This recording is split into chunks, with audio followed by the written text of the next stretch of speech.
bé, en primer lloc, moltes gràcies per venir, almenys els que heu vingut, els ponents també.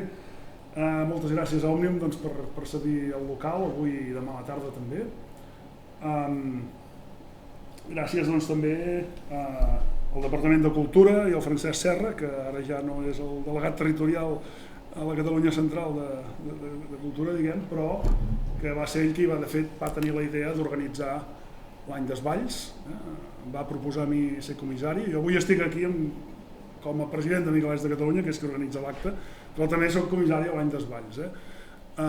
I evidentment el primer congrés 1714 l'hem organitzat com a part de l'Any dels Valls. Dins de l'Any dels Valls l'hem dedicat a la figura d'Antoni Desvalls i de Vergós. Vull agrair també a l'Ajuntament de Talamanca, on serem demà al matí, que ens ha prestat molt de recolzament, ens ha fet les gestions també per disposar d'un local i de l'església, fins i tot, per fer el concert de cant coral, de barroc. I també a la Generalitat, pel que fa, em sembla que és serveis socials o això, el casal cívic i comunitari, que ens va cedir també el local a Cardona. Bé, aleshores, no aniré amb gaires preàmbuls. L'Any Desvalls hi és per commemorar els 300 anys de la mort d'Antoni Desvalls i de Vergós, el 7 de juliol de 1724 a l'exili a Viena. Desvalls havia nascut el 21 de febrer de 1666, era fill d'una família de la petita noblesa i va tenir, sobretot durant la Guerra de Successió, una trajectòria molt destacada com a militar. En aquella època ser militar no era una cosa estranya ni mal vista, al contrari. I doncs bé, en Francesc Desvalls venia d'una família clarament austriacista, de fet el van convocar a Corts el 1701 i no hi va anar. Fet significatiu, això va suposar que la família quedés marcada.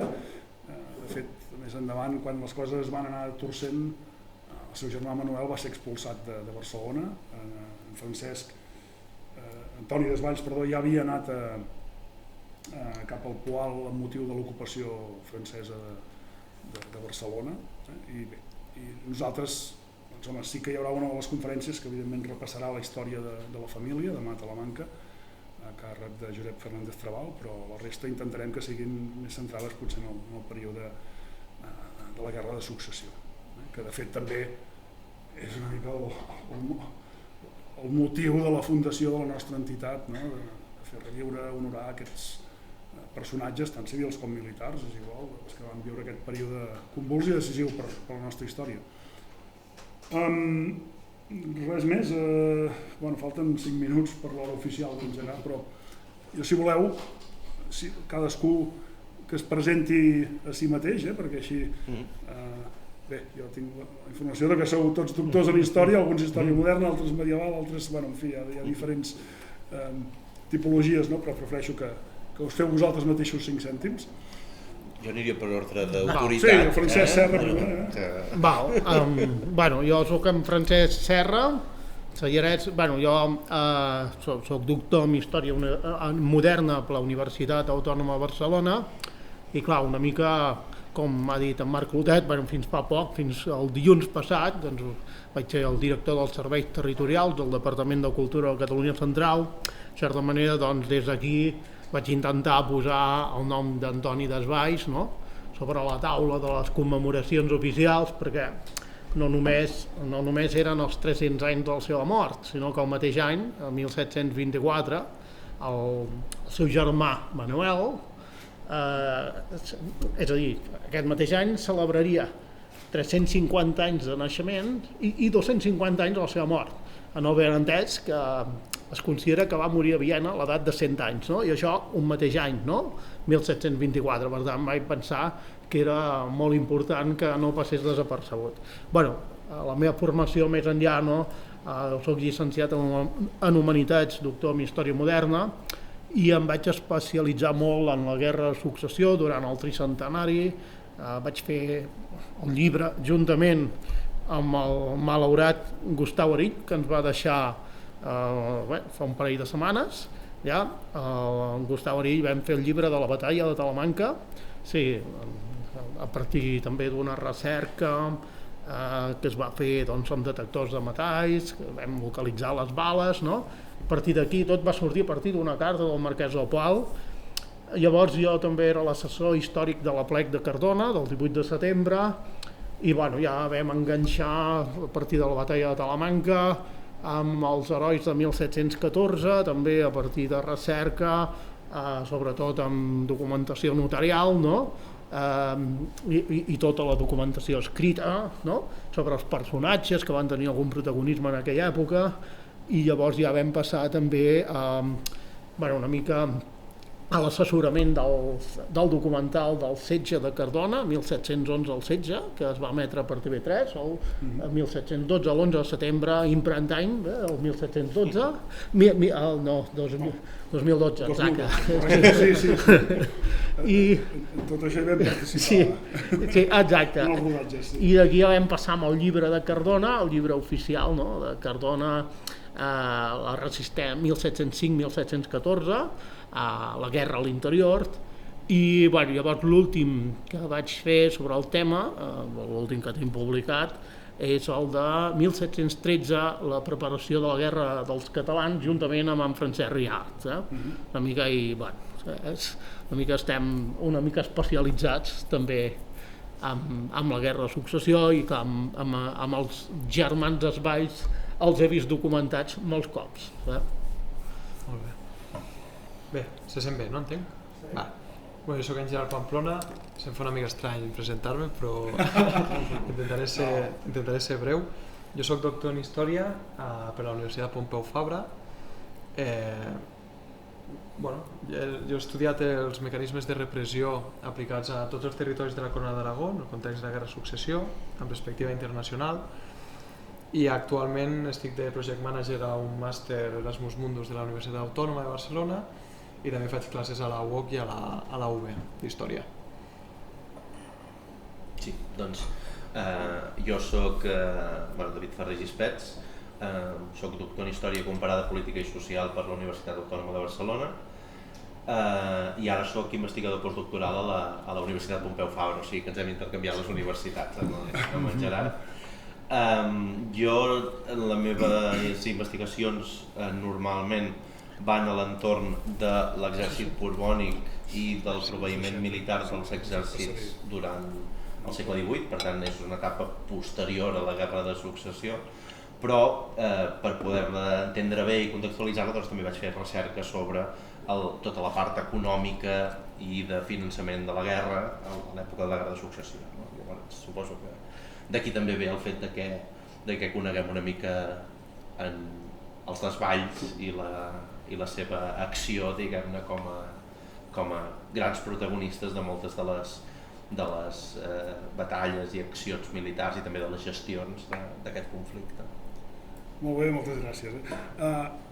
L'objecte de la taula rodona d'avui una mica és com prendre el pols, no? Avui no ho centrarem tant en la figura dels desvalls, sinó en prendre el pols a tot el que fa referència a recerca, investigació sobre el període de Guerra de Successió. Ens podem allargar fins i tot una mica, no?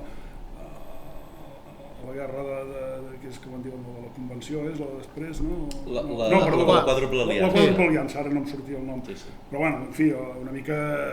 De fet, Desvalls mor el 1724, vull dir que és un període posterior, ja fins a la Pau de Viena, exacte, que l'any que ve celebrem els 300 anys.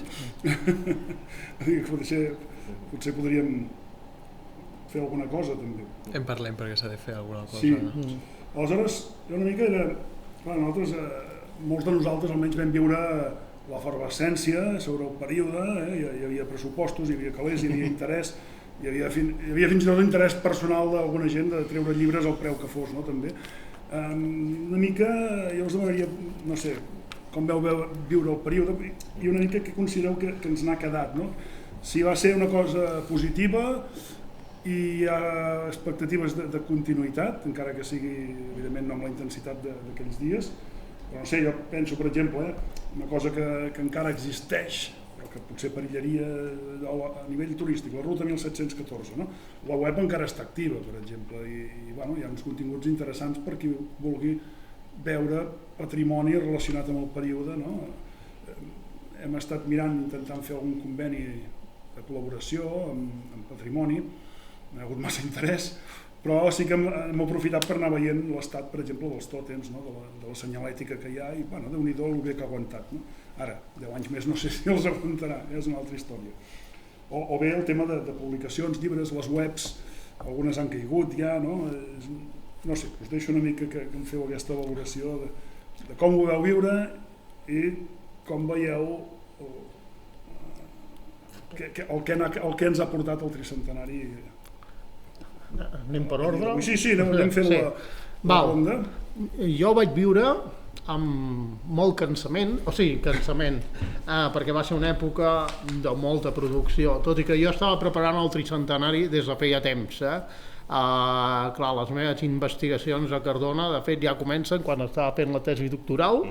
A l'Arxiu de la Corona d'Aragó vaig localitzar, jo estava investigant sobre Sant Benet de Bages, però vaig localitzar, llavors començar a fer l'assessorament del setge de Cardona i vaig localitzar els llibres de tresoreria del ducat segrestat per l'arxiduc, i allà, clar, hi havia una documentació que era boníssima, què cobraven els oficials, com se sostenia la guarnició de Cardona durant la Guerra de Successió.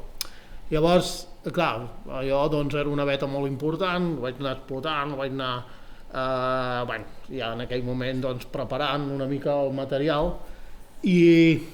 però una mica com a implicació personal, en aquell moment, clar, hi havia, podríem dir, el pols polític del país era favorable, és a dir, per una part, jo vaig pensar, ostres, és important explicar una història que ha quedat una mica anònima o que se n'ha parlat però ja fa molt temps i d'una manera poc de microhistòria. És a dir, s'havien fet publicacions però més a l'engròs, no tant d'història petita, d'històries personals, no? I a partir d'aquí vaig pensar que era una manera de donar veu personatges que havien quedat una mica, és a dir, en un rerefons del temps, o que no se n'havia parlat gaire, i també una manera d'intentar donar moral de victòria a un poble que anava prenent consciència del seu dret a decidir, no? O de tornar a recuperar unes llibertats perdudes, no? Llavors aquí es van, clar, en certa manera, un clima afavoria l'altre, no? I van ser els anys del tricentenari, doncs, ho havia fet, poder, no vaig comptar en un any i mig, 100 conferències, una bestiesa i moltes publicacions, i ara que et demanava un article, clar, comences amb els llibres, però clar, llavors llavors hi havia l'Alcoverro, que estava molt operatiu, no? Els Hernández Cardona, el Riart, l'Albereda, no? Però que de mica en mica, clar, vam anar tenint molta feina. A tall de punt, des de Nicolets vam fer 247 actes. Sí, això. És a dir, que en certa manera una cosa impulsava l'altra, no?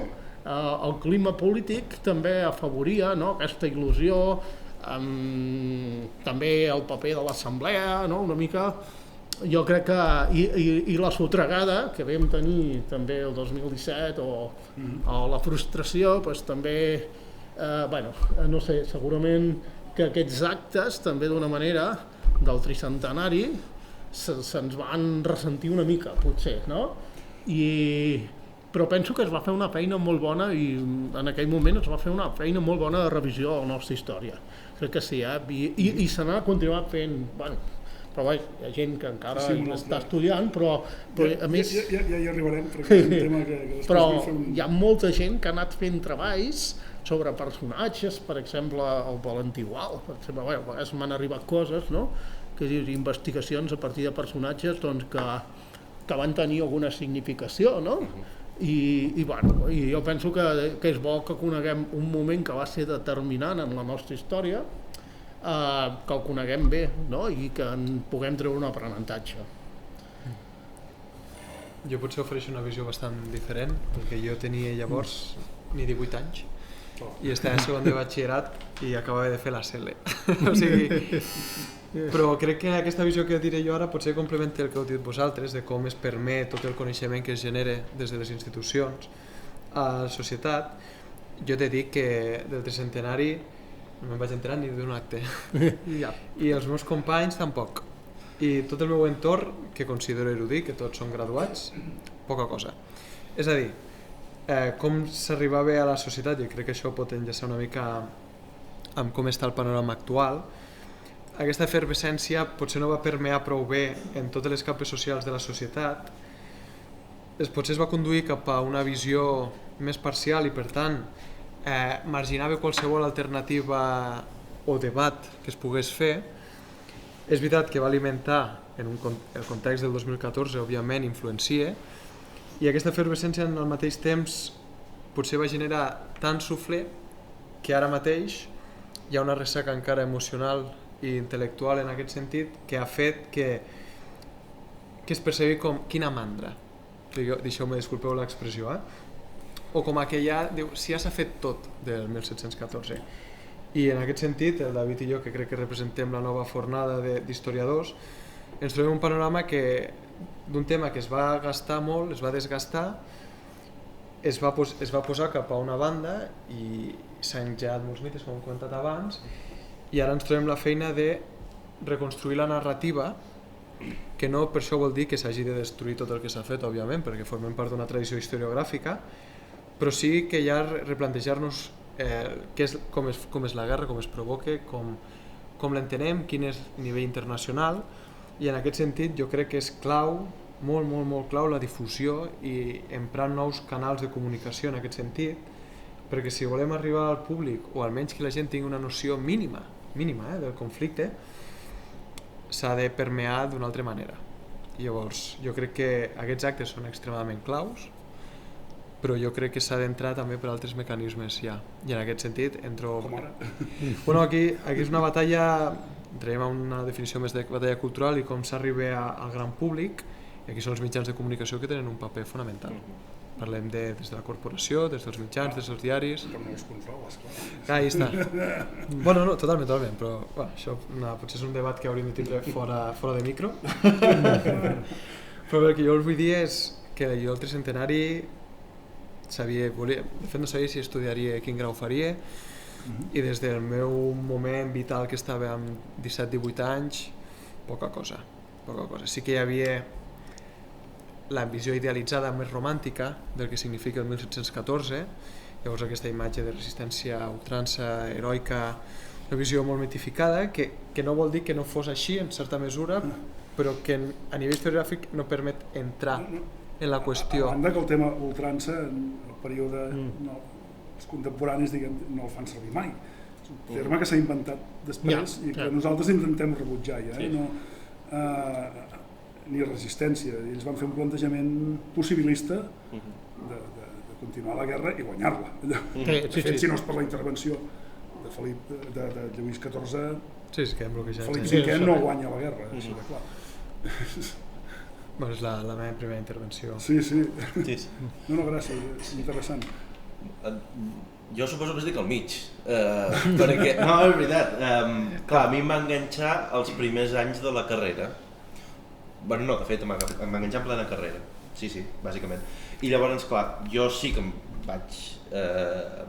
vaig tenir un cert contacte amb les dinàmiques del tricentenari. De fet, vaig fer algun dels primers pinitos com a historiador, vaig fer alguna xerrada precisament o per la ràdio sobre la guerra de successió, però clar, jo també em vaig trobar amb un altre tema, que és que el 1714 coincideix amb un altre centenari, que és el de 1914. Llavors hi havia una gran, almenys a la meva universitat, hi havia una gran divisió entre els centenaris i una gran lluita d'influències entre què és més important, la Gran Guerra o la Guerra de Successió, seminaris que es contraprogramaven, etc. Vull dir, era una cosa bastant curiosa. Jo en aquella època em tirava més la contemporània que no pas la moderna i poder vaig pecar una mica de tirar més cap al 1914, 1914, tot i així, després al final vaig acabar caient a l'època moderna i de fet segurament bona part de la raó de que jo escollís estudiar el període i el tema que he acabat estudiant té a veure amb moltes de les coses que es van estudiar al tricentenari i moltes de les coses que no es van estudiar al tricentenari, no? Llavors, on hi havia els forats, no? Anar cap allà. I llavors m'agradaria sumar-me matitzant, com no pot ser d'altra manera, una cosa que ha dit el Gerard, i és que és veritat, no? El fet, els centenaris, qualsevol centenari, el de l'arribada a Amèrica per part dels europeus, el del 2022 aquí amb Sant Ignasi, qualsevol centenari, com que és el que ha comentat abans en Marc, que hi ha diners, hi ha ganes, hi ha un clima d'oportunitat, doncs provoca que hi hagi una gran proliferació, no, diguem-ne, tant d'obres com d'actes com d'això. Això sí que crea una ressaca, però alhora crea una altra cosa, no? I intentaré posar un símil que sigui molt visual. Això és com un arbre. De vegades els arbres creixen molt, i quan creixen molt s'han de podar, perquè hi ha branques... Hi ha branques que poder són sobreres o que poder el que fan és xupar massa el xuclar la saba interna, no? Que podria ser molt interessant, però que acaba amb coses molt, diguem-ne, tangencials o això, que és una mica el que jo crec que referia en Gerard i que hi estic completament d'acord, no? Que hi havia certes coses i certes visions que potser han acabat fent veure l'estudi de la Guerra de Successió com un estudi primer totalitzador, és a dir, que això és una de les conseqüències dolentes, diguem-ho així, del clima polític, o sigui, el clima polític donava coses bones, que és que hi havia interès, però de vegades la poca capacitat que et donava el clima polític de buscar les matitzacions i els grisos, que en qualsevol guerra i en qualsevol conflicte i en qualsevol fet, no? Hi són, no? De vegades et donava la sensació, no? Amb tota la literatura, no la produïda pel tricentenari en si, perquè la comissió del tricentenari jo trobo que va fer una bona feina, va fer una bona feina mirant què es publicava, com es publicava, a les exposicions, etc. Però aprofitant l'onada, no? Diguem-ne que sí que hi va haver algunes coses que es sumaven en cert sentit, no? I això fa que a dia d'avui això de refer narratives sigui molt necessari. Refer narratives en el sentit de tornar a mirar què hem fet, tornar a mirar què hem escrit, veure què pot ser important de matitzar i un cop matitzat o no, veure cap on podem anar tirant a partir d'ara, perquè òbviament no està tot fet de la Guerra de Successió, ni molt menys.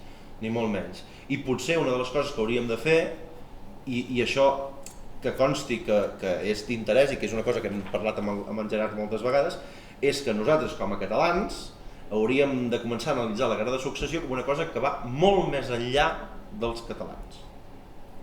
I que encara ens dona més importància, perquè som actor de primer ordre en un context internacional, és a dir, no restar... I poques vegades a la història els catalans hem tingut una incidència tan gran en un fet de rellevància no europea sinó mundial, diguem-ne, que és la Guerra de Successió. Ni durant la Guerra Civil la incidència que vam tenir va ser tan gran en el context mundial com el que vam tenir els catalans com a poble, que això també podríem entrar a parlar i a discutir molt, no? Però diguem-ne que el Principat va ser decisiu en moltes coses, no? I això també hi ha certes narratives que intenten negar-ho, que intenten dir-ho. Puc intervenir? Sisplau, perquè ara m'has aportat una idea interessant, que no, això que dius és molt important. Quan vam fer, jo vaig participar també en l'assessorament de l'exposició El món del 1714 i que es va fer al Saló del Tinell de l'Ajuntament de Barcelona, quan hi havia Bé, hi ha el Xavier Trias, el Jaume Ciurana com a regidor, i llavors hi havia la Clàudia Pujol de Sàpiens que va comissariar aquesta exposició. Llavors, una de les coses interessants és el mateix Tractat d'Utrecht. Això encaixa molt amb això que dius. Per intentar donar un final o una pau a dins d'aquesta monarquia hispànica o corona espanyola, es mouen moltes tecles. Per exemple, es decideix la part que reparteixen entre els britànics i els francesos d'Amèrica del Nord, és a dir, el Canadà passa a ser podríem dir, zona d'expansió britànica, el Quebec es respecta pels francesos, s'estableix ja definitivament Gibraltar pels britànics, però també Menorca, que al cap de 100 anys es recupera.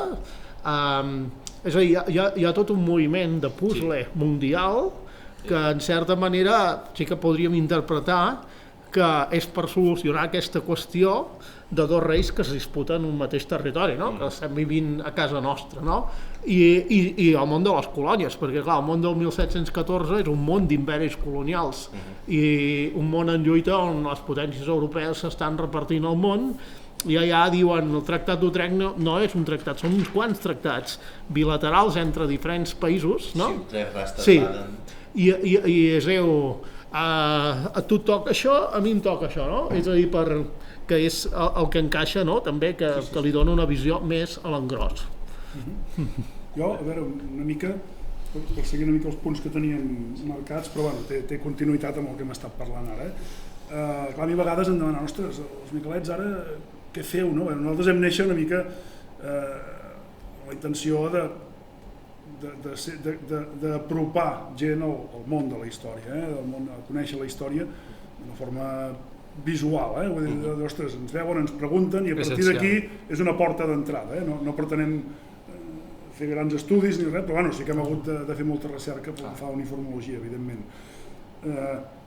Però, clar, i tampoc som nostàlgics del que vam viure el 2014, perquè allò era insostenible a nivell personal, vull dir, alguns ens va quasi costar la feina i tot, no? Vull dir, va ser un període apassionant però massa intens, no? Fins i tot, i nosaltres evidentment el ritme l'hem sossegat, l'hem baixat, però evidentment no volem que sigui una cosa sostinguda, no? Per arribar a aquest sosteniment, clar, jo per exemple ara fa unes setmanes vam descobrir que havíeu fet un congrés o una, no sé com dir-ne, no sé quin nom jo però si era un congrés, i precisament nosaltres com a Miquelets de Catalunya ni ens en vam assabentar, que igual hauríem vingut a escoltar les conferències o les hauríem seguit les jornades del segle XVIII. Les jornades del segle XVIII, doncs, ostres, a vegades hi ha la impressió que anem fent cadascú la guerra pel seu compte, que no ens coneixíem, no? Vull dir, això és un problema greu de la difusió universitària en general. No, però per això dic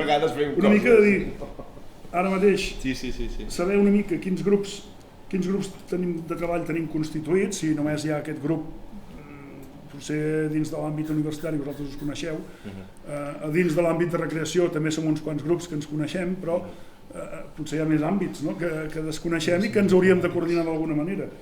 És a dir, i també una mica aquests grups, quin aspecte seria més interessant que treballessin de la guerra de successió, del període. A veure, jo en parlo d'una forma una mica àmplia, de finals del 17, principis del 18, diguem, de 1690 a 1720, és igual.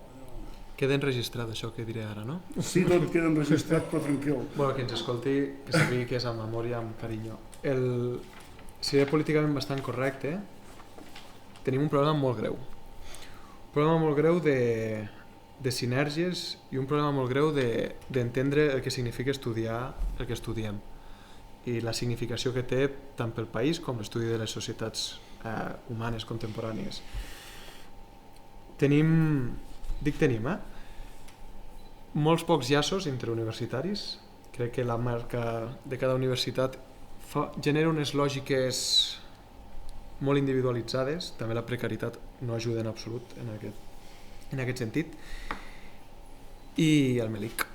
Llavors, quan tens tots aquests al·licients de competició entre universitats, competició individual, un infrafinançament, que aprofito per denunciar, gravíssim, I a tot això se li sume que després hi ha la visió ideològica que al final, agradi o no, contamina cada contingut, és a dir, cada prisma, cada persona té la seva pròpia vinculació a nivell polític i per tant això ja pot quedar mal vist i entren ja les batalles personal i individual. Són dinàmiques que jo crec que han fet molt mal, estan fent molt mal i bueno, jo crec que la nova generació, en la qual David i jo ens incloiem, intentem fer xarxa i intentem saber que en certa mesura, com les places són limitades, hi ha competència i això lastra, òbviament, les sinergies i la cooperació professional, però malgrat això entenem que ja tenim una responsabilitat darrere i intentem cooperar amb els mitjans que tenim. Per això és important tots els actes que es puguin fer a nivell de joves investigadors, actes que puguem organitzar si tenim el suport de les institucions, perquè els joves al final no estem intoxicats per 20 anys de conflicte historiogràfic i bueno, per les batalles que es generen dins la universitat, que és una institució feudal, amb tot el meu carinyo, si algú quan ens escoltin, però crec que és bastant... En tots els àmbits. Jo soc enginyer i et puc assegurar que també ho corroboro. Podríem explicar moltes coses de llavors, els departaments. Una mica de ment oberta... Si no és un regne de crec que no taifes... us sorprendria res. No, segur. No, és un debat que tenim molt sovint i crec que és important i jo crec que si no ens replantegem que anem tots a una malgrat les diferències que tenim però que tot sume i que formem part de la historiografia catalana, és l'única manera que tindrem de generar una renovació correcta i que pugui competir a nivell europeu i a nivell mundial. A nivell mundial. Perquè tenim les fonts, tenim la capacitat i la formació per a fer-ho. Sí. Després parlarem de fons, sí. És interessant. Sí. No, jo... Sí. La descripció que ha fet del sistema universitari és bastant... Vull dir, estic molt d'acord. Tristament exacte. No, això és com tot. A tothom li agrada poder arribar a casa, obrir el congelador i que hi hagi alguna cosa per sopar, no? Llavors, si jo fos sabater, doncs m'ho guanyaria fent sabates, però com que soc historiador, de vegades costa molt viure d'això, no? Llavors has de fer temes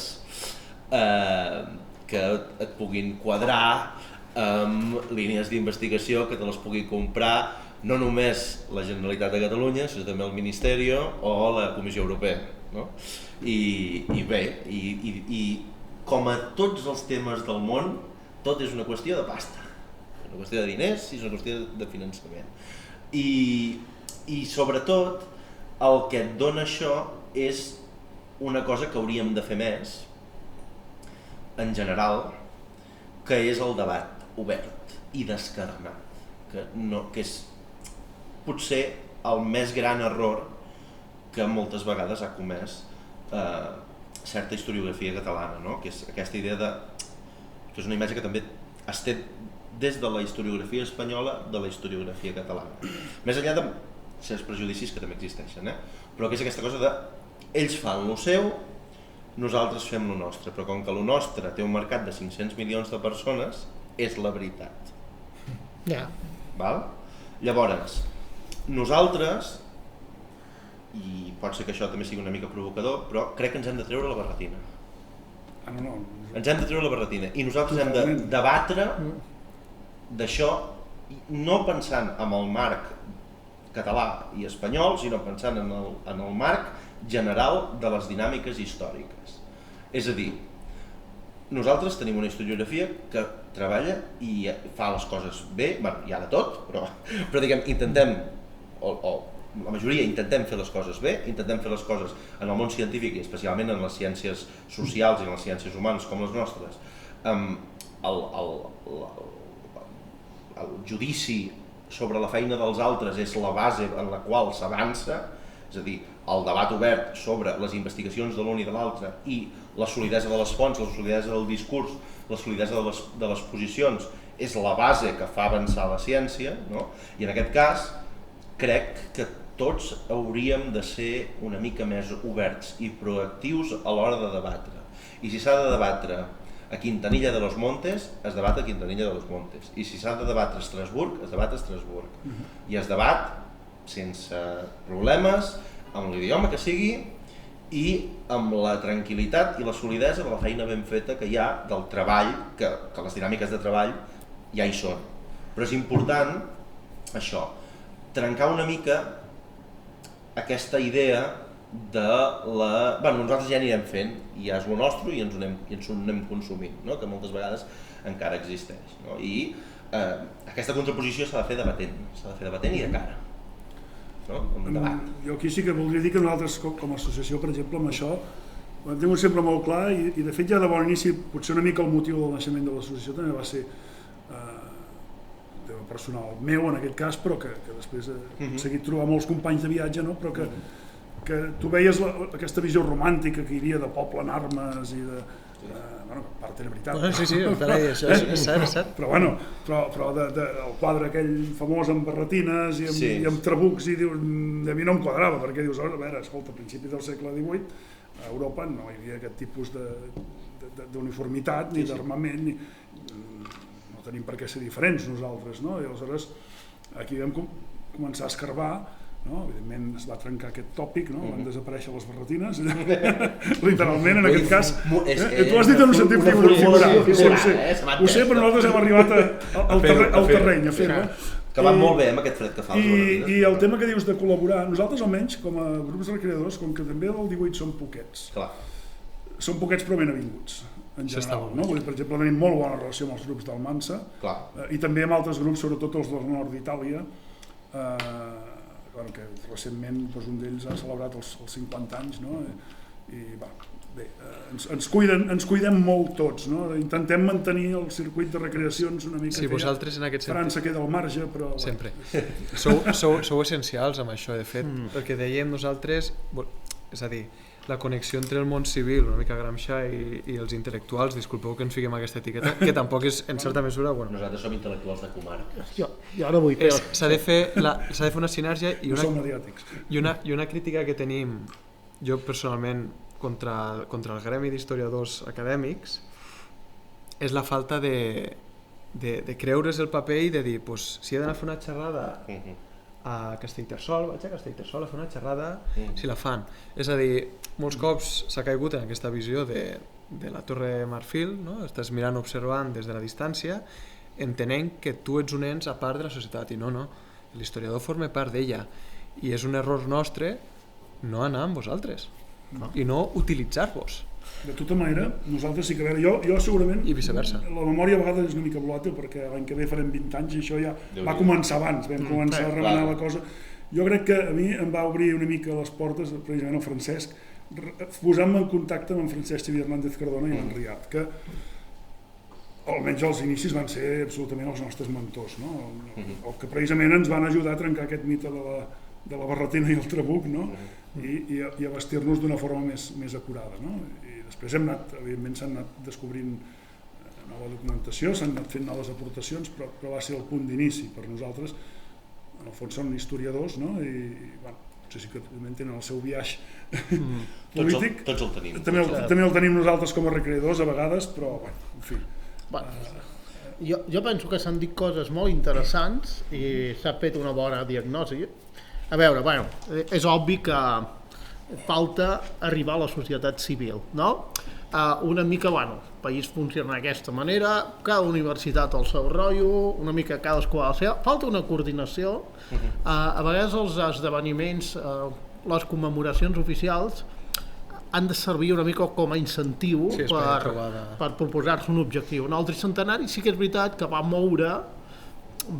animar la gent en un context polític una mica favorable en aquell moment, però llavors hi ha una cosa que jo considero que és clau i per això també el Marc és el comissari de l'any d'Espais. El paper, la història ha de sortir al carrer. O sigui, no es pot quedar tancada a dins dels despatxos ni a dins dels arxius. Per tenir un impacte ha de sortir al carrer. I Miquelet aquí va fer una feina per mi molt important, perquè el públic que segueix les conferències, quan puja la tensió política favorable pot ser una mica més gran perquè també hi ha més ressò, però el bo és que aquell que no en té ni idea s'ho pregunti i arribi a informar-se. I clar, durant el tricentenari aquí a Manresa, per exemple, vam fer recordo que vaig quedar 6 dies mut, no podia parlar. El 2013. Sí, la recreació de l'incendi de la ciutat. No, però primer vam fer una recreació que va ser com un acte alegòric, que ens hi van emmerdar. Hi havia ara una noia que és companya de feina meva, però que bueno, van fer com un espectacle que era més de dansa i finalment l'any següent sí que vam fer la recreació de l'incendi a la Seu, que me'n recordo tota la vida la tècnica dient-me sobretot que no sigui res violent.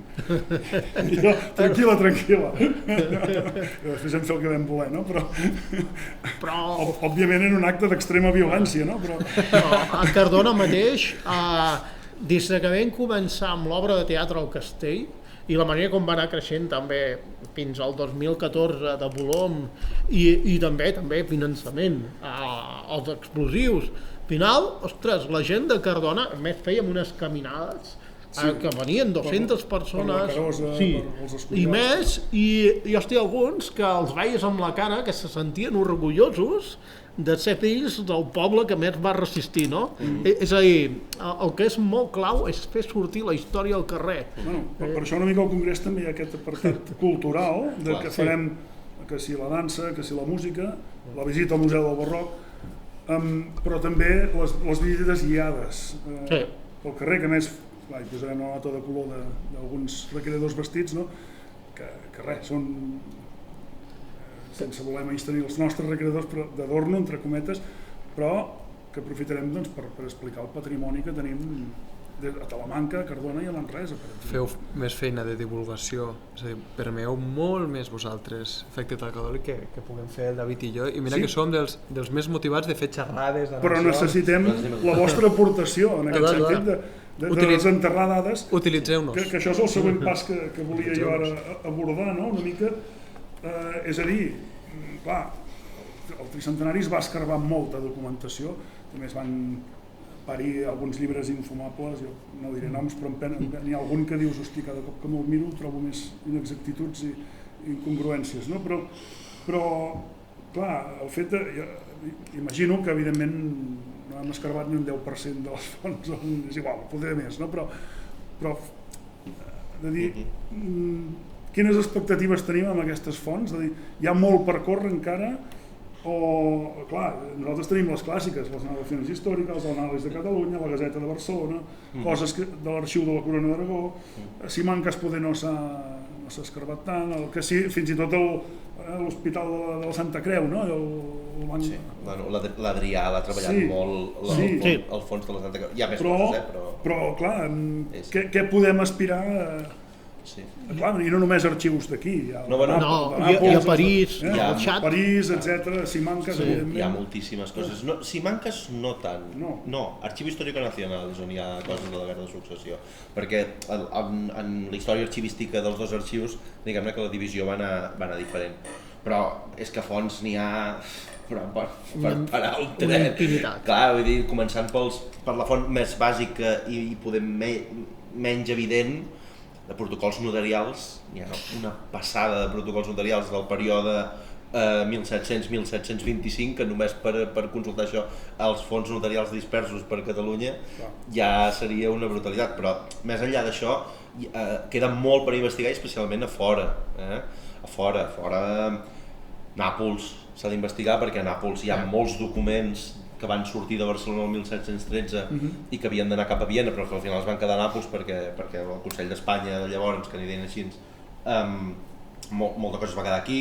Hi ha coses a Viena, moltes coses a Viena, hi ha el que hem comentat de Madrid, hi ha moltes coses a Londres, perquè al final el sosteniment de la guerra en molta part, i això ja ho he començat a treballar jo, de la part aquesta del sosteniment econòmic anglès, no?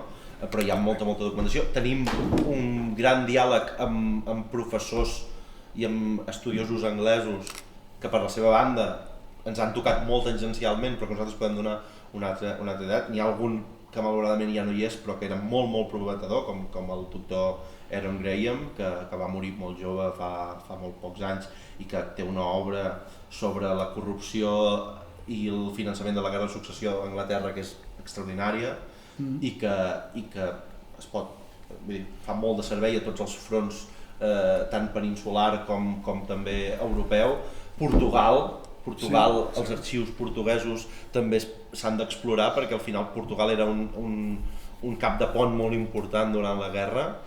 És a dir, internacionalment hi ha molta documentació que, com que, o sigui, s'ha tocat, perquè al final el professor Alcoberro a Viena hi ha treballat. No, està clar que hi ha gent que individualment hi ha treballat, però intueixo que és... Per exemple, l'Eduard Martí ha treballat a Nàpols, el professor Casals ha treballat a Nàpols, hi ha hagut gent que ha anat a treballar allà, però no amb la profunditat que podríem treballar-hi allà, no?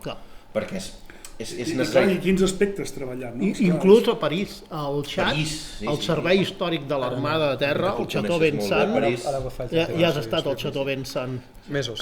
Ell és més de la... Clar, ja només per Cardona, pel setge de Cardona, hi havia les memòries dels enginyers militars francesos i mapes. Però quan comences a mirar els índexs, hi ha mapes de tota Espanya. Però clar, per exemple, el cas de Cardona, el tema d'investigar, a veure, no sé, per exemple, aquelles defenses avançades que trobem a la part que mira cap a Bergús, no? Dius, ostres, allà hi ha els mapes de l'època, tots dibuixen una edificació que jo diria que coincideix amb l'ermita de la Pietat. I les torres més o menys estan a la carena on ara hi ha la torre del Demer. No és aquella, evidentment, però segur que eren per allà. Allà potser encara es trobaria, jo què sé, restes de les trinxeres fent alguna mena d'exploració aèria, o el reducte que hi havia sobre la Coromina. Ara hi ha boscos, però potser alguna cosa. Fins i tot investigació sobre el terreny arqueològica encara es podria fer per ubicar aquests llocs, no? Sí, tant, endavant.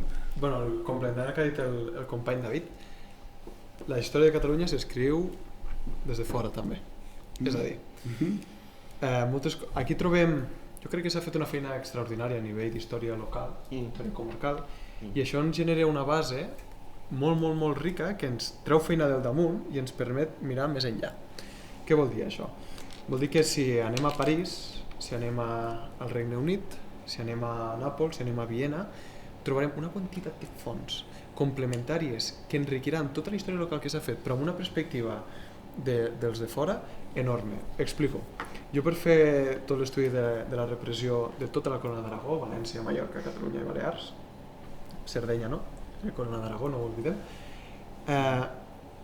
se fa encreuament de dades. Llavors, tu quan vas a París i veus com anar la perspectiva francesa de la guerra, vas a Madrid, la perspectiva borbònica de la guerra, vas a Gran Bretanya, la perspectiva anglesa de la guerra, tot això a Catalunya, la perspectiva alemanya, si anem a Viena, i després amb les cosetes que tenim per aquí, complementat per Simancas, que sempre ho dic, Simancas dona... Ell i jo ens vam conèixer Simancas, per cert. Simancas sempre hi ha regals, hi ha sorpreses. Sí, Simancas has d'anar a pescar. Exacte, hi ha sorpreses. No vas a remengar, no? Si vas a pescar. Tot això et permet fer un creuament de dades espectacular. Llavors, per historiadors que ens puguin escoltar ara i s'animin, està tot per fer. Està tot per fer. I jo quan m'han dit, hosti Gerard, vols ficar la guerra de successió? Jo pensava, és que està tot fet. I quan començava a llegir dic, però si està tot per fer. Si no s'ha fet res, com qui diu, malgrat que s'han fet avanços, la historiografia és rica i viva. I amb el 300enari vam arribar a un suflé, ara ha baixat i ara ens permet això reescriure la narrativa i aportar moltes coses i sobretot internacionalitzar tot. I l'arqueologia, no tenim grups de recerca o especialistes de l'arqueologia d'història moderna i això és un greuge gegant. Tant de bo tinguéssim, i això potser ho enllaço al final, una xarxa que permetés generar o crear grups d'investigació d'arqueologia moderna que tot el que estem dient ens permetin dir, mira, el senyor Puig amb el Bor, que vaig a l'historiador amb els arqueòlegs i Talamanca, anem a desenterrar la batalla. I que fins i tot no repetim esforços que igual ja s'han fet per una altra banda. A vegades potser aquesta manca de comunicació i fer una política ens impedeix col·laborar adequadament. I d'arqueologia hi ha tant per fer. I tenim moltíssimes coses. Jo, per exemple, és un petit exemple, però preparant la recreació a Tortosa per poder fer una mica de dossier previ, clar, teníem més o menys coneixement de quins regiments van participar. A veure, clar, és una cosa molt concreta, però esclar, tu miraves les fonts borbòniques, en deien uns, o els noms ja sabem que un els escriu d'una manera, l'altre d'una altra, en funció de les seves capacitats i fonètica. Les fonts catalanes en deien uns altres, i finalment dius, anem a buscar les fonts holandeses, per exemple, o portugueses, o d'altres, que d'això, per sort, a nivell fins i tot de wargames, gent que fa recerca per saber quines unitats, quines banderes feien servir, quins uniformes tenien. És una font d'informació que potser no valorem, però que han fet recerca documental seriosa. I a partir d'aquí, ostres, trobes que els arxius holandesos, els regiments que hi havia allà, fins i tot tens el número de baixes. Sí, és que s'ha fet molts treballs des de fora. I saps els noms i saps els... Perquè els pagaven i s'ha de ser controlat. Correcte. Els diners mai menteixen. Bueno, de vegades menteixen els que els coneixen, però els diners en si... Aquest creuament de... Bueno, a veure, per exemple, a nivell de romanticisme, el regiment de la Diputació del General sí que va estar a molts llocs, però arriba en un moment que fins i tot fan un ban de dir el que l'agafem a més de mitja hora de Cardona... Per romanticisme, les Reals Guàrdies Catalanes és el regiment romàntic per antonomàsia, diguem. Aquests encara van entrar en combat. Els de Diputació a Cardona sí, però poca cosa més van fer. Que escalfar... Jo voldria fer un parell d'aportacions amb el cas dels arxius, complementant el que has dit tu, que coneixes més els arxius francesos també, no? De vegades també és important no només centrar-nos en els grans arxius, perquè de vegades que van fer per veure quant s'havien gastat a la guerra de successió. Això està publicat i està online. I un historiador, una persona que havia fet un llibre sobre la guerra de successió, va llegir en una d'aquestes entrades que hi havia una partida de 10.000 pistoles to buy horses in Spain, és a dir, per comprar cavalls a Espanya. I aquesta persona va interpretar que aquestes 10.000 pistoles eren 10.000 armes, és a dir, pistoles, com que posava pistoles eren catalanes, i per tant aquestes 20.000 pistoles fetes a Catalunya havien servit per comprar armes o cavalls aquí. Clar, les pistoles són un tipus de moneda que es feien servir a Portugal i Itàlia. Les pataques i... Bàsiques. Llavors, és important rellegir això perquè hi ha un gran canvi. Jo que he estudiat amb bastanta profunditat la indústria armera catalana, especialment la producció d'armes i com funciona la producció d'armes, no els contractes de producció d'armes, sinó com funciona la producció d'armes, nivells de producció, etc. És literalment impossible que la indústria armera catalana en 3, 4, 5, 6 anys, 7 anys, entre 1705 i 1711 hagués produït 20.000 pistoles. Impossible. Materialment, impossible. Llavors, és important rellegir les fonts de vegades per assegurar, perquè no tothom qui llegeix el mateix. Evidentment. Hi ha una cosa que volia afegir, abans el que has dit també. Sí, arxivísticament jo crec que nosaltres estem bé i podem estar orgullosos de la nostra xarxa d'arxius que ha fet ja 40 anys i que actualment està en un moment que està apostant molt per la digitalització, tenim ja molta documentació digitalitzada. També Catalunya és molt rica en patrimoni cultural. Si ens comparem amb altres territoris, sobretot amb Amèrica, nosaltres tenim molta història i tenim molta documentació escrita, moltíssima. Tenim molts pergamins, a nivell de patrimoni documental en tenim moltíssim. Llavors, també és veritat que també és interessant el que poden aportar la documentació que es troba en àmbit privat. O sigui, la que és en àmbit públic la coneixem més perquè els arxius cada cop estan més interconnectats i tenim molta digitalització, però hi ha fons privats de cases de pagès, per exemple, dietaris que escrivien els espèculos, que escrivien els hereus d'algunes cases, que parlen dels fets de la guerra, els consells que els donaven amb els fills o amb els descendents, i parlen de fets de la guerra o correspondència. Hi ha moltíssimes fonts. Llavors, jo també segueixo dient que l'avantatge que teniu vosaltres, o sigui, els historiadors d'ara, és que les eines tecnològiques ens han permès anar més enllà. És a dir, Castellví ja no ho posem per exemple, però per exemple historiadors del segle XIX pues, sabien el que hi havia, normalment eren capellans, que tenien el temps i la cultura per fer-ho, no? I aquells ponts o aquells papers els van estudiar, però ells no sabien, per exemple, per mi va ser una sorpresa quan vaig començar a investigar el setge de Cardona, perquè clar, molta cosa la vaig buscar en els arxius habituals, però un dia buscant al Google trobo un mapa del castell de la fortalesa de Cardona durant el setge amb una biblioteca de Rotterdam i vaig pensar, calla, i llavors un retall del diari de London Gazette, el diari que es feia a Londres, no? Parlant del setge, 2 pàgines senceres de la batalla del setge. I clar, vaig pensar, ostres, això que estàs fent tu, segur que el Salvador Sanpere i Miquel no ho va poder fer, perquè aquí se li hauria d'anar primer, que segurament que no hi podia anar. Jo el vaig veure a Viena, per exemple, al Museu d'Història Militar allà a Viena, doncs també dius, ostres, comences a remenar els planos, els mapes, i en trobes de Catalunya.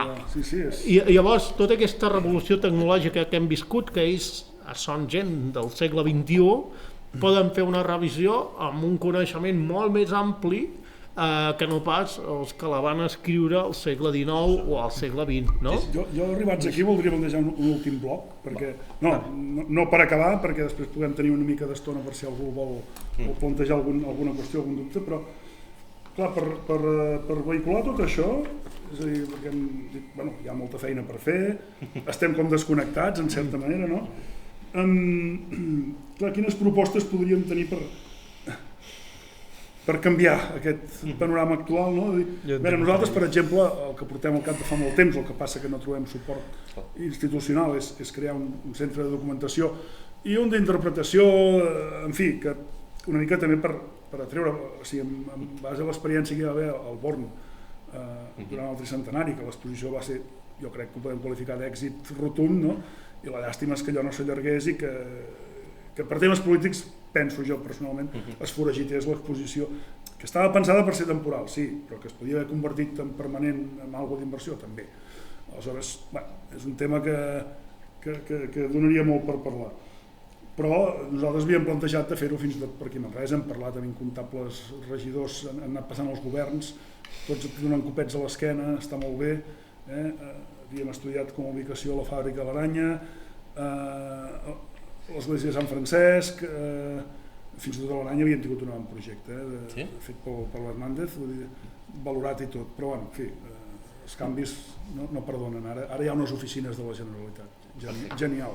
En fi, i ara l'última opció que se'ns està començant a obrir una mica per anar, potser quan s'ampliï el museu del barroc, no deixa de ser barroc, no? La guerra de successió, ple. Però clar, cal disposar d'un centre físic o ens en podem sortir a través d'algun centre virtual basat en les xarxes o no sé, quina idea. Però jo parteixo a la base de que sí, que hem de fer alguna cosa per parlar més, per comunicar-nos. Sí. Francesc, o qui vulguis, igual. Sí, una mica és això, a veure, jo crec que no és indispensable tenir un local per fer coses, pot ser-hi sempre és un valor afegit, però sí que estic una mica amb el que deia. A vegades, clar, per exemple, institucionalment, jo que ho he pogut conèixer una mica aquests anys, veig que tot és molt complicat. O sigui, una de les coses que jo sortint de l'administració que us puc dir és que quina colla, és a dir, quina gent més quieta, és igual, pensa que no hi tornaràs, és igual, però quina colla de fòssils, per dir-ho d'una manera, no? Un sistema d'intervenció que aquest control aquí, que al final pràcticament no fer res, és el que, diguéssim, funciona més bé, no? Falta ganes, energia, xispa. I consciència històrica. Diguéssim, no en el sentit que dèiem abans, I molts cops tot és tan complicat que costa, no? I a la que voldries fer això, no, això no ho pots fer perquè no sé què. i al final els nos es converteixen en el dia a Però has dia. de fer iniciativa privada. Sí, a iniciativa privada. Si vols transformar, ho has de fer des de la base. Des de la base, des del carrer, l'acció al carrer, i jo, no sé, us agraeixo molt la feina que vau fer vosaltres, els Miquelets. Clar que també necessites suport, finançament, però... T'he de dir en aquest sentit que l'associació es va dissenyar per no dependre de subvencions. Que poc som tontos i si n'hi ha les aprofitem. Vull dir, estem aquí avui també precisament gràcies a una subvenció, no? Però vull dir que... Sí, ser conscients que el que no volíem era... Bé, ho diré també, sé que queda gravat, però és igual, no volíem llepar culs. Un dels problemes de la transició i de la institucionalització catalana a través de la Generalitat és el trencament de la dinàmica del món privat o sociocultural que havia generat des que van perdre les institucions, tota una resistència en base a la incentivació de la pròpia societat. I en el moment que depenem de les subvencions, hi ha hagut en els últims 50 anys, no? 45, una dependència absoluta en tots els aspectes, i això ha adormit a la societat. Ens hem fet dependents de les institucions i això marca que si perdem la institució, perdem la mobilització social. I ara, una de les coses bones que poden succeir ara, en aquests anys d'impàs, diguem-ho així, és la regeneració del teixit associatiu de base privada i que l'individu entengui que hi ha vida més enllà de la pròpia institució i de la política com a tal. I en aquest sentit, jo he de dir que peco bastant d'una visió més institucionalitzada, malgrat que acabo de dir aquestes paraules. Sempre he sigut un gran defensor de museus actius, és a dir, en el meu cas jo soc de Lleida i allà us prometo que és un desert. Sí que s'han fet coses des del Museu de Lleida, però és un museu diocesà, i un museu diocesà no pot agafar ni assumir el que és la responsabilitat d'un museu d'història de la ciutat de Lleida, una ciutat des dels Ilergetes, vull dir que poca broma. Llavors, una xarxa museística molt més activa i molt més conscient del que significa, i també el servei, òbviament, de la societat, i que ajudi a una connexió amb el món, amb els historiadors, exposicions itinerants, però també permanents. És a dir, el Born s'hauria de ser sempre més o menys, es pot anar actualitzant, mai s'ha de deixar d'actualitzar res, però sí que sigui algo permanent. I que si tu vas a Barcelona, doncs pots tindre el museu o l'espai de història de Catalunya de la Guerra de Successió, des d'un prisma militar, econòmic, el que tu vulguis, però allà hi ha de ser. Perquè si jo, quan anava al Regne Unit o a França, cada carrer, cada ciutat té els seus monuments que donen una visibilitat als fets, aquí som uns acomplexats.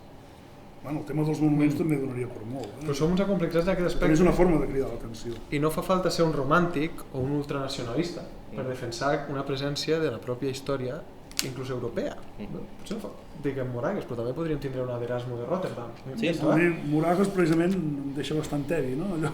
Exacte, són petits aspectes. Només fa falta aneu a Stirling i veureu les nacionalismes coses. Fins i tot el Boyne, sí. en ple territori irlandès, una victòria anglesa, hi ha un centre d'interpretació de la batalla finançat per Anglaterra. Aquí s'ha fet de la guerra civil i s'ha de fer. I més barallats que ells. Però tenim guerra cega 2, guerra successió i guerra civil, que crec que s'hauria de convergir, trobar una manera de fer una narrativa a llarg plaç que no només se centri en la batalla de l'Ebre, que és extraordinari el que fan i és absolutament importantíssima, però sí entendre, per exemple, a Lleida ara s'està començant a celebrar o a fer una commemoració del 1707, quan és la ciutat, m'haureu de disculpar, que més ha sofert la guerra a nivell urbanístic i a nivell demogràfic i social. O la guerra civil, és a dir... I l'estat de les fortificacions. Hi ha vida més enllà de l'11 de setembre, és a dir, és com marxem ja de l'11 de setembre entenent la importància del que és, però és tota la guerra pel territori i que cada poble entengui què és per a cada un d'ells la guerra. Sant Pol, Arbúcies, Lleida, Tortosa, i que ells se facin seu cada data i que li facin un simbolisme. I fer una xarxa, això amb el David, ja som l'anterior, una xarxa d'història, en aquest cas moderna, però pot ser d'història de Catalunya en general, un espai de trobada que fos anual, sigui anual, s'ha de fer, i això s'hauria de fer, es pot fer a través d'un consorci, es pot fer a través d'iniciativa d'alguna universitat, però si marxa aquí investigador llavors tenim un programa. I aquí el pes de la institució de la Generalitat de que entengui que ha de fer això. He de dir que el govern anterior, em sap greu, el que forma part, malgrat moltes coses positives que ha fet, es va deixar de banda que el país es construeix a partir de narratives i de relats. i d'una feina també d'història, és a dir, són molts pilars, sociologia, antropologia, però es va deixar tan de banda algo tan essencial per propi complexe que això s'ha de, en els propers anys, jo crec que si no treballem en aquesta direcció se'ns menjaran, i una política universitària ben ideada, en plan, quins objectius tenim, què volem fer, i entre tots ho hem de fer. Llavors. Sí, a veure, hi ha una cosa també, bueno, ara una mica des de... que, per exemple, a nivell de museus, si hi ha museus que fan coses, és perquè al capdavant hi ha equips actius i amb energies, perquè n'he conegut alguns de molt actius, potents i amb energies. Llavors, ara hi ha un projecte molt interessant, us en parlo, que va començar l'anterior govern, Els ulls de la història, que és per intentar crear una nova museologia més interactiva que s'està aplicant en monuments de l'Agència Catalana del Patrimoni Cultural. Que el Museu del Barroc de Manresa no s'ha aplicat, evidentment. Dic això, s'està professionalitzant molt i bé, Sí, però li falta un contingut... però aquí falta una cosa que trobo que és que hauria de ser una decisió política important que necessita el país, i potser després de la sotragada que vam tenir ha estat difícil, però el país s'ha de construir, podríem dir, l'interès pels museus. El problema dels museus, hi ha 127 museus oficials registrats a Catalunya i només 3 són sostenibles, que són el Museu Dalí, el Museu del Barça i el Museu Picasso. La resta tots són deficitaris, aquest és el problema real. Llavors, clar, aquí, bueno, ara perquè tenim uns altres problemes socials, però el que s'hauria de fer, això ja en alguns països s'ha fet, és que les escoles obligatòriament haguessin de visitar, potser 3 cops a l'any, un museu. És a dir, el que cal és construir el públic que ha de visitar els museus. Els museus s'han d'ajustar o s'han d'adaptar també una mica al públic, no? Però has de pujar a una societat culta. Però que és paradoxal, disculpa, és que quan tu vas a Londres te'n vas al Museu Britànic. Sí, o al National Gallery. I està ple de gent, el British Museum està ple de gent. I gent que aquí no haurà anat mai al Museu d'Història de Barcelona. Sí. I això jo crec que ens defineix molt com a societat. Sí. Perquè la gent percep els museus com un lloc avorrit. Però van allà. Si tinguéssim les noves tecnologies també al nostre servei... El Museu Nacional d'Escòcia és espectacular. El Cosmo Caixa normalment està ple els caps de setmana. El Cosmo Caixa i el Museu de la Tècnica també. Al Museu de la Tècnica de Terrassa, bueno, cada dia no, però uns caps de setmana també està ple. Són museus que estan percebuts molt de cara didàctics, de cara... Bé, hi ha molta feina per fer, però bueno, jo penso que també per tenir una societat culta has d'intentar arribar a tot arreu, empènyer, impulsar, i bueno, per exemple, a Alemanya era obligatori no sé si era cada bienni, cada 2 anys, portar els alumnes, no sé si és a la secundària, portar els alumnes a veure un camp de concentració, un camp d'extermini nazi, no? Per intentar reforçar els valors que això no tornés a passar. És a dir, aquí sí que s'ha perdut i segurament que, no sé, deuen haver-hi molts arguments, potser la despesa social és tan gran, no sé, però educativament s'ha de reforçar això, que surti un públic culte. No, i que a més hi ha una cosa bona, hem sigut molt catastrofistes. Hi ha una cosa, ara dic la cosa bona i després tornaré a ser catastrofista. No és catastrofista, espera't un moment. És una anàlisi...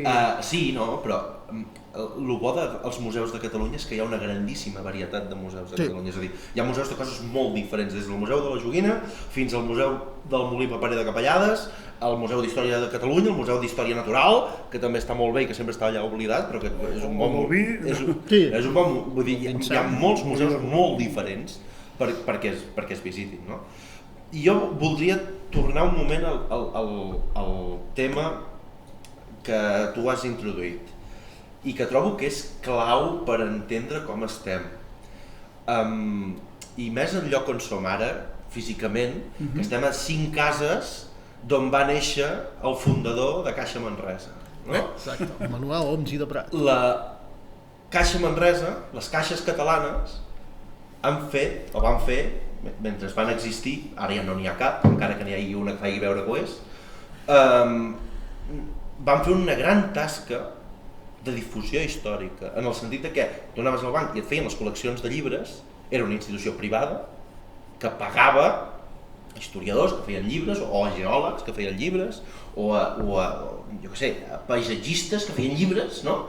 I que això permetia crear les biblioteques de gent normal, no tenien per gent ultra interessada en la història, però que tu anaves a les cases, i encara hi vas ara, i tens les llibreries de Caixa Manresa, no? Jo dic perquè és el cas que jo conec, no?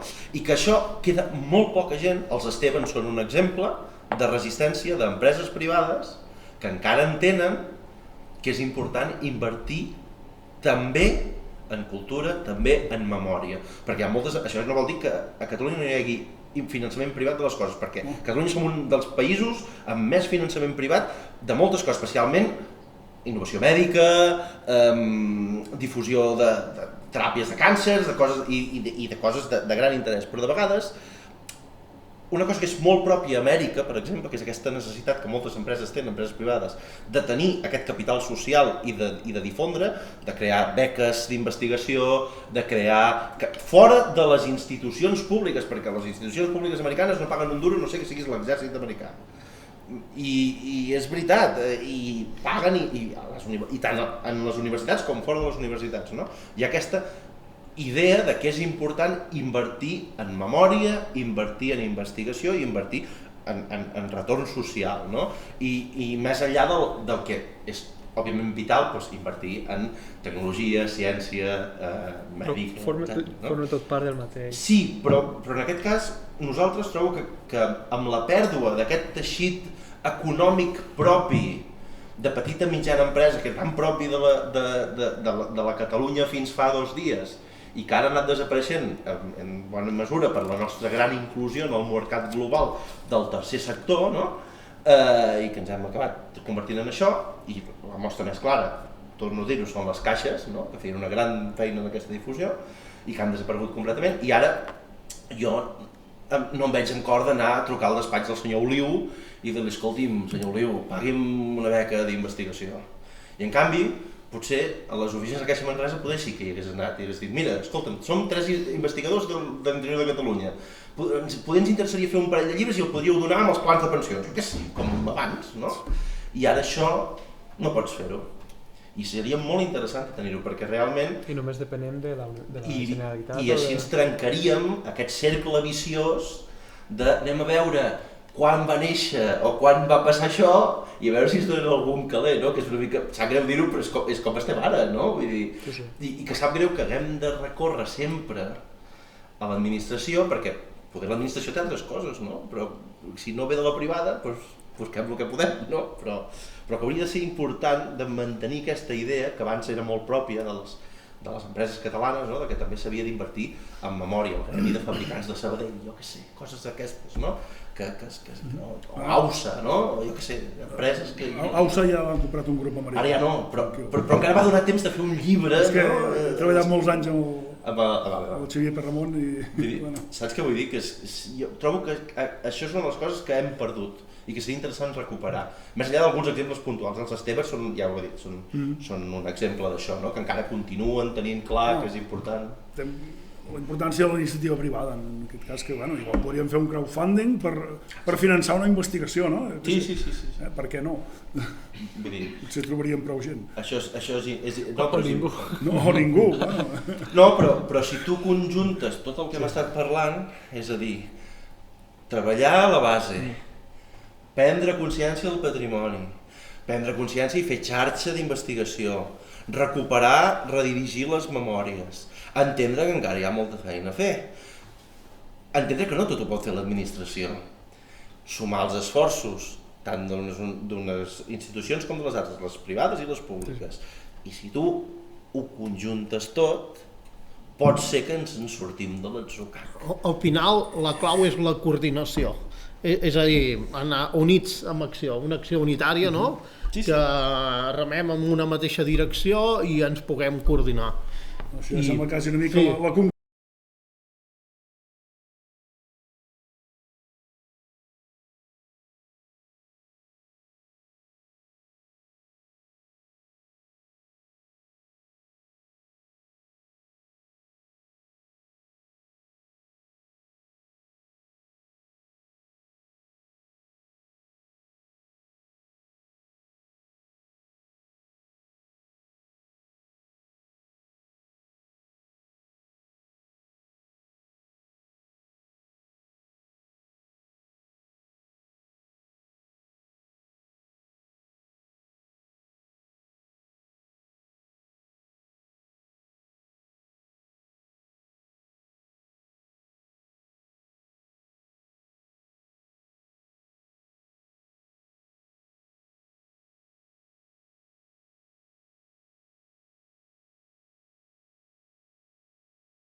conclusió, no? Sí. Jo no sé si podríem obrir, són i 38, d'aquí 20 minuts hem de tancar barraca.